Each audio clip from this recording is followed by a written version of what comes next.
What social media hacks work from your point of view right now? So one is creating video. And that's like just because that's how people enjoy consuming content right now.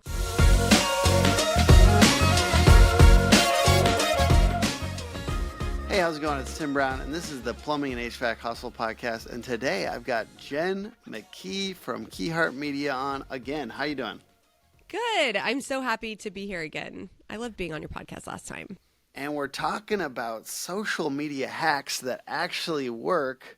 And it is fun to talk about hacks, but they do change a lot. So as soon as you say something, it might change. So if you're listening to this in 3 years, these might not be super accurate. But at present, we're going to talk about what's working now and what principles that they relate to as far as like human psychology.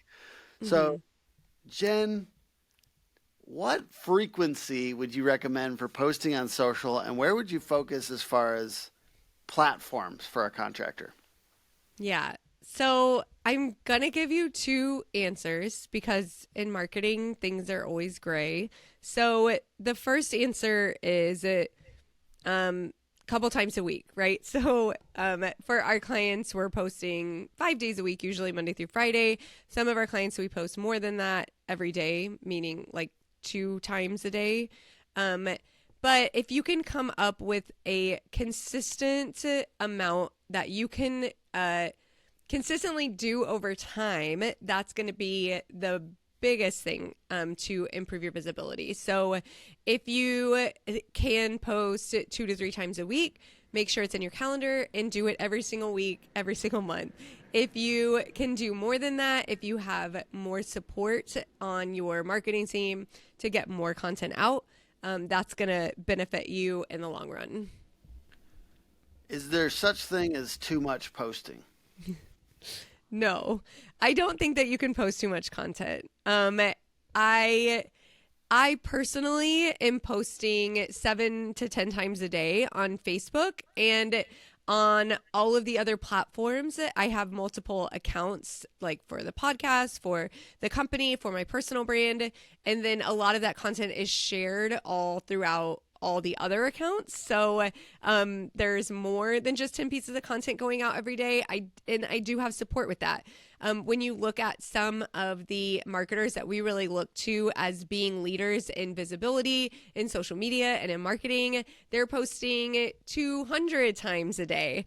And all that does for us is allows us to see their messaging more. So I think that as a contractor, you probably don't need to be posting that much unless your goal is to get that visibility from people around the world. But consistency is going to be what is going to set you apart and what's really going to help your messaging and your branding get seen on social media. What are those top platforms that people should be on if they're home service business, trying to get more business, trying to get more visibility? Yeah. So, TikTok is a really cool platform, and obviously, like, who knows, even by the time you release this, if we'll still have access to it, since it seems to be a political platform as well.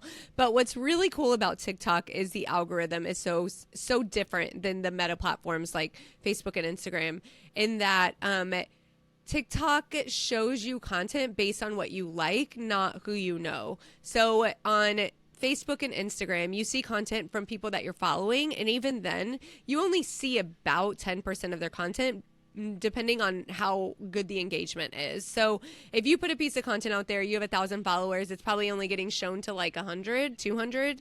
It's not really great statistics. On TikTok, you don't have to have any followers, and your content's going to get in front of hundreds, if not thousands, even millions of people. Every single time you put a piece of content out there, you have that opportunity. So I think that YouTube Shorts does something kind of similar in that you don't have to have followers in order for people to see your content. And that's really valuable. At the same time, Facebook is still a really valuable platform for local businesses. And as a contractor, as a home service company, you are a local business. You're trying to reach your local community. We see millennials there. We see our moms, our grandmas, our aunts and uncles there. And then we have the younger generation, those in their 20s, they might not even have a Facebook. So they're on Instagram. So I say all that to say that we use a lot of automation tools to make sure that any content that's going out is going on every platform so that we do have the opportunity to get in front of different people, but not having to put in a whole bunch of extra work. So using reposting tools and scheduling tools so we're able to reach as many people as possible. All right, let's think big picture here for a second. Bear with me before we get into the social media hacks. What is the real function of being present on social media regularly for home service businesses? It increases visibility. So you want for people to call you because they know who you are. That game's going to be a lot less expensive overall in your marketing. The more that people are looking for you and not just the first solution to their problem, the better for you in the long run. That's how you're going to grow over time. So because our attention as consumers is on our phones and on social media, if your business is there as well, you're a part of the conversation, you're a part of the community, and you're staying top of mind for people. So the goal with social media in general is to increase visibility and brand awareness so that people are searching for you because of you, not just because of what you offer. So Rilla allows you to listen to, it's an AI in your pocket, listens to the appointment. It's pretty crazy what it can do. It gives a script, gives everything they said, it breaks down some statistics for you. Analyze talk ratio, interactivity, like how you and I are interacting back and forth, longest modeling, like all those things. This is the shit that I most believe in AI. Yeah. You know what I mean? Enhancing the You're user about to put experience. math and data around something that used to be my magic skill.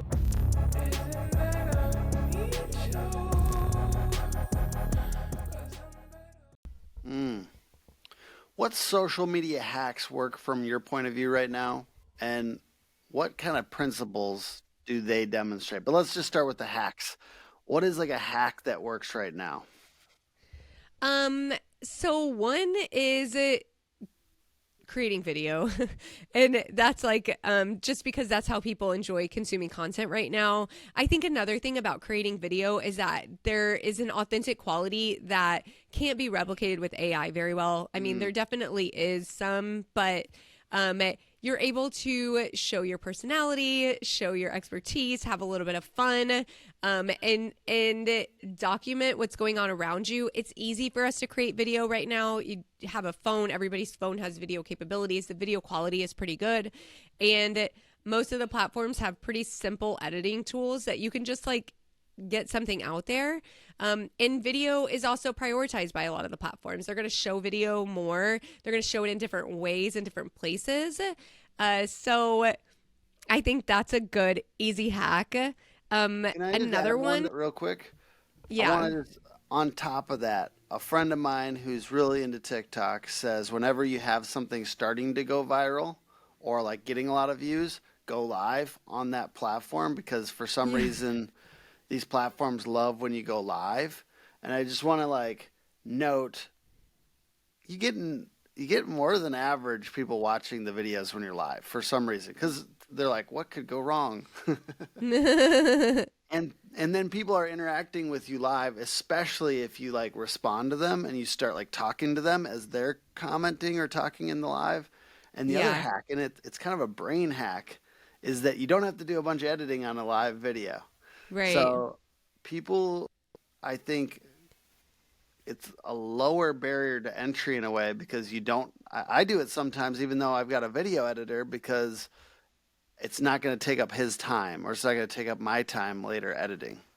Mm-hmm. And what it's interesting, like I haven't seen this in a while, but there like people will watch you work.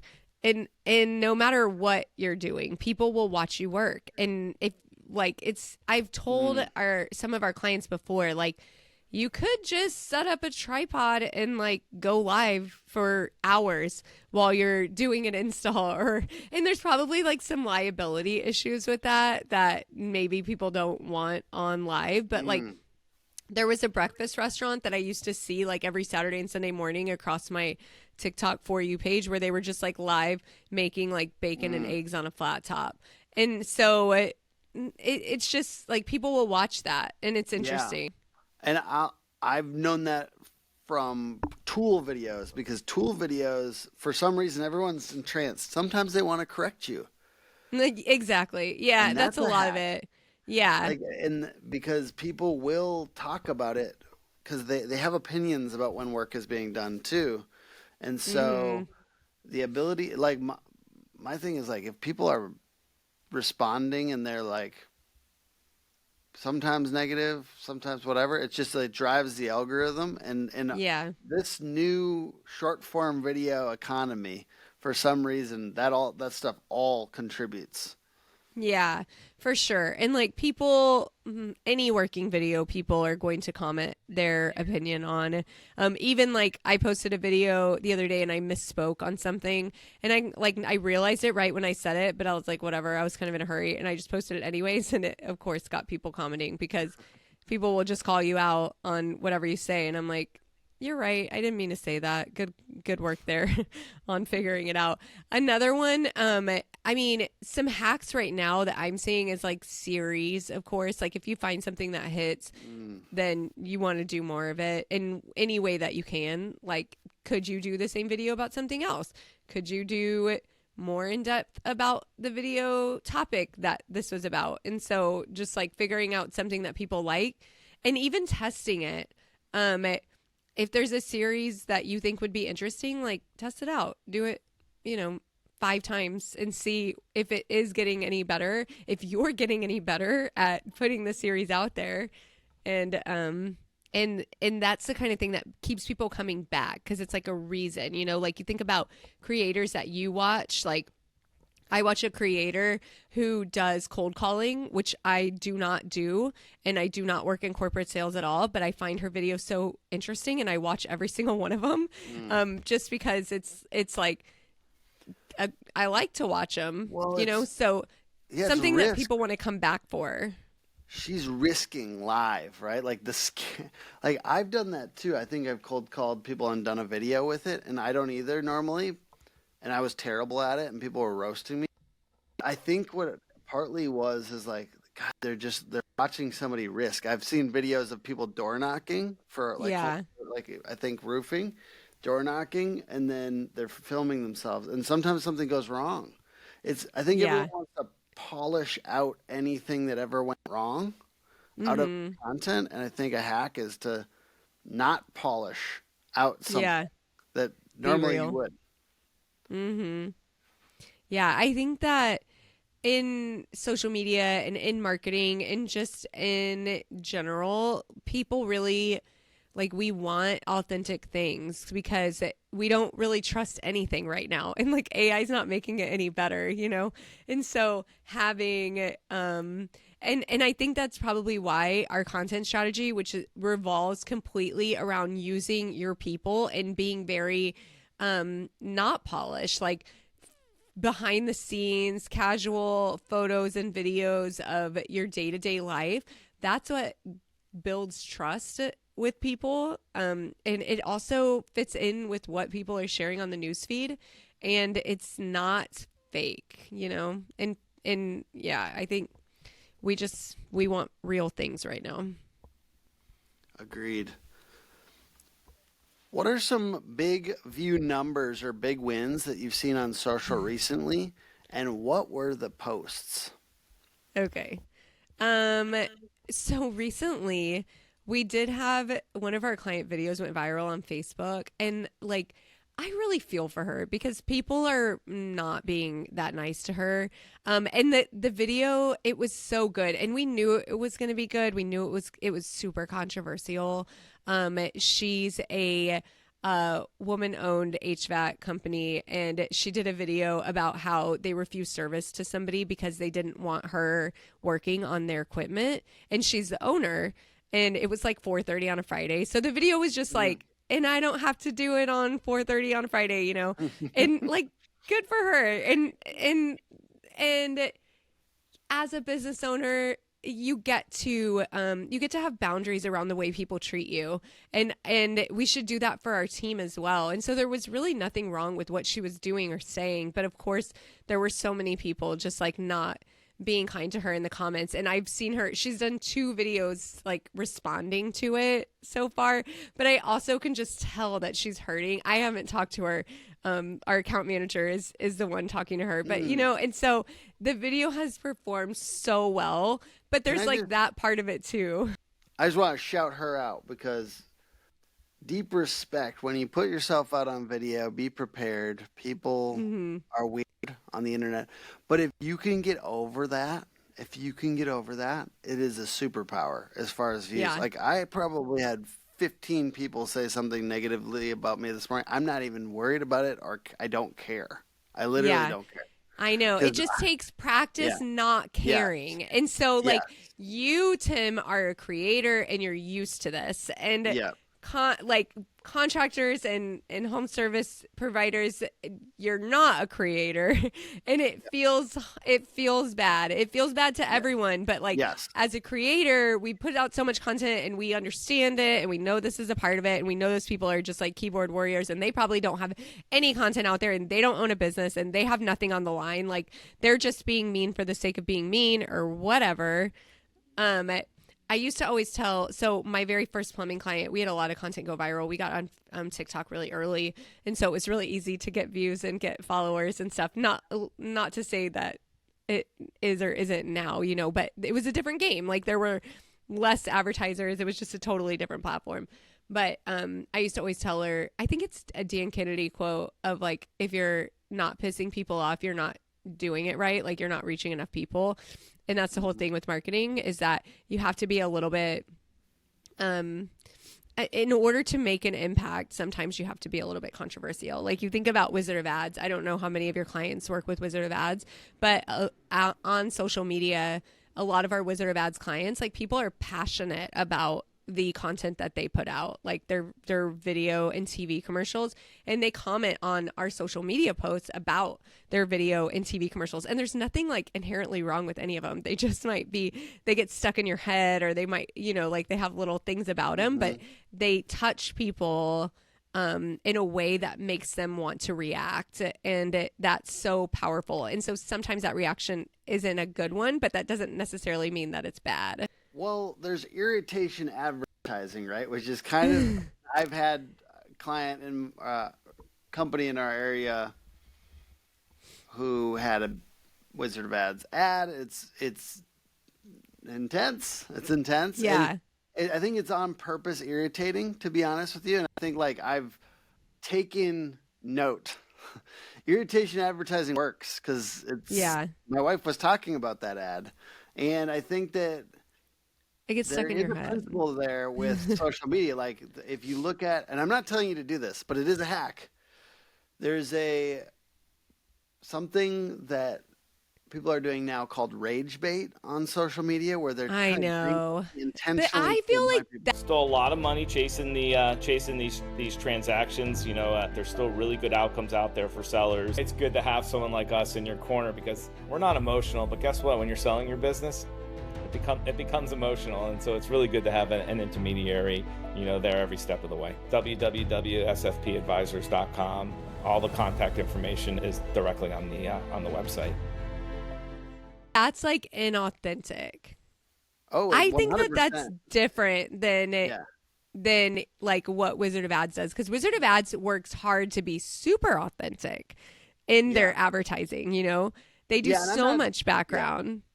I'm like, definitely but not. Rage bait is like, oh, I'm just saying that it works. I'm not saying that I think you should do it. It works to get views, and that's what we have to kind of like think about this in balance, right? How should contractors balance the pursuit of views, right, and likes with balancing it with trying to push like key selling propositions and getting business, like views and likes on one hand, new business on the other. Like, where is the balance? Yeah, no, you're right. And so I think that it's this, you said the word balance like 8 times, but that's totally I agree that there is a balance, because if you're too polished and too buttoned up and too salesy, it's not going to get in front of anyone. So then it's not really actually doing you any good. It's not an asset. At the same time, I always think that it's really important to come across like the way that you want to be seen. Like, your reputation is important. And so doing things that are authentic and that you would stand behind with your business are important. So there's definitely, like, you can have fun and you can be edgy and you can ride a gray line of having fun. But also in the same way that you would, like, knowing that your business this is representing what your business is. So, I also, as a local business, I mean, having a ton of views and a ton of followers isn't what you're going for. Like, your goal is to grow your business, and you don't need that to still make an impact and show up in your community and grow your business on using social media. Yeah. Consistency is probably going to be your best bet, and occasionally Yeah. mixing in what you do that's actually better than competitors. I started my pursuit of virality as an experiment because I wanted to learn. Because I wanted to be able to, like, at least know how to. Mm-hmm. Unfortunately, it's addicting. And so getting 100 million plus views over this last year, I have probably swung too far on the side of, like, maybe being knowing what works and just, like, hitting it, even though it might not be good for my business.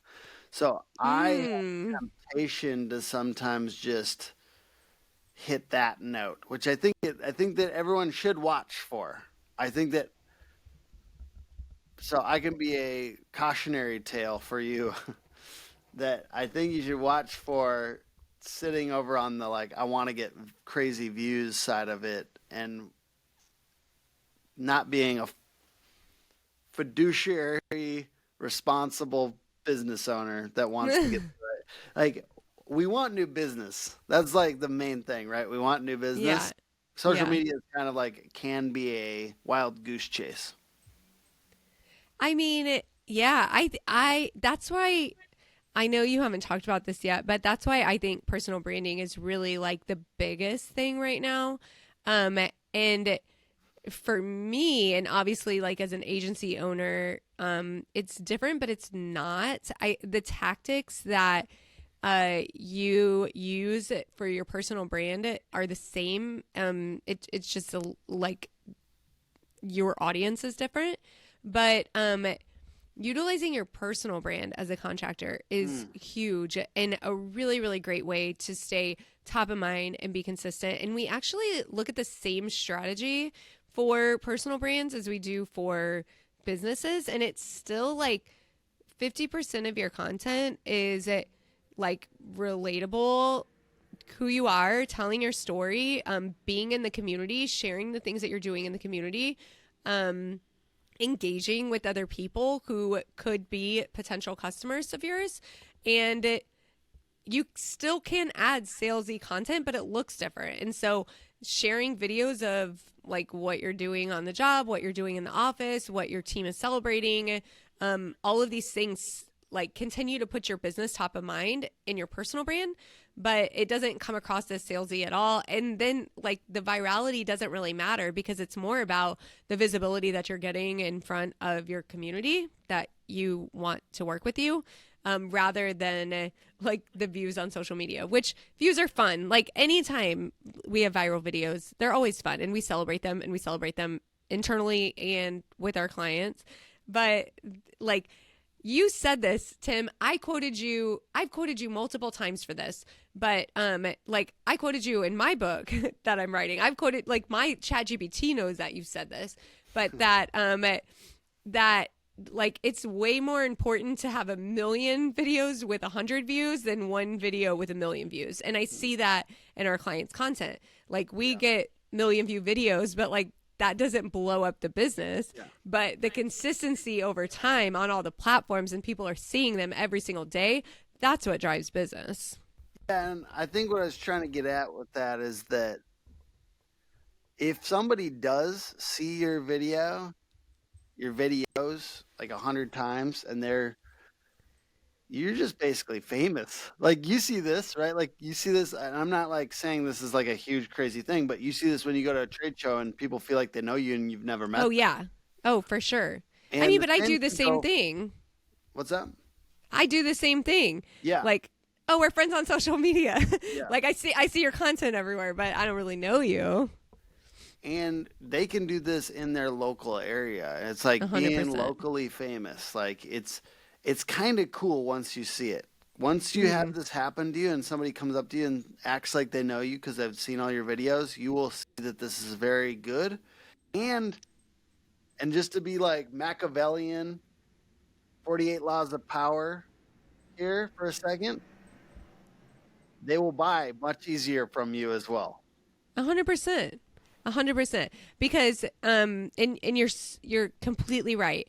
And you can do this the exact same way that I do it and that you do it. And then you go to your chamber events, you go to festivals in your town, you go to, I mean, our clients like go to the gas station and people are like, oh, I see you all over social media. You know, like you will be known in your town when you show up consistently day after day after day. No, it's not going to happen tomorrow. Like you posted today and then tomorrow everybody knows you, but it doesn't take very long. It takes like, I would say at the most a year, but a year isn't very long in the grand scheme of business. You know, put in that time, that consistency, the reps, like going to the gym. Like you don't go to the gym and all of a sudden like you can lift, but after a year you can lift more weight than when you started and you start to see the muscles. So it's the exact same thing. People do business with people they like, know, and trust. And social media feels it is real. Social media is real. And people can like, know, and trust you from social media. Mm-hmm. Well, Jen, where could people go to check you out if they would like to know more? Social media. We have Keyheart Marketing across all the platforms, KEEHART Marketing. Also me, Jen McKee, I'm on Facebook, LinkedIn. I have a TikTok called Marketing for Plumbing HVAC, but I'm actually trying to change that into the Keyheart one. So I don't know when this is going to be released, but it could be the Keyheart one at that point. And Jen, I really appreciate you being part of this project. I want to just give you an opportunity. Where can people go check you out? You can find us at keyheartmarketing.com, KEEHART marketing, or on any social media platform. Awesome. Thank you so much. Thank you.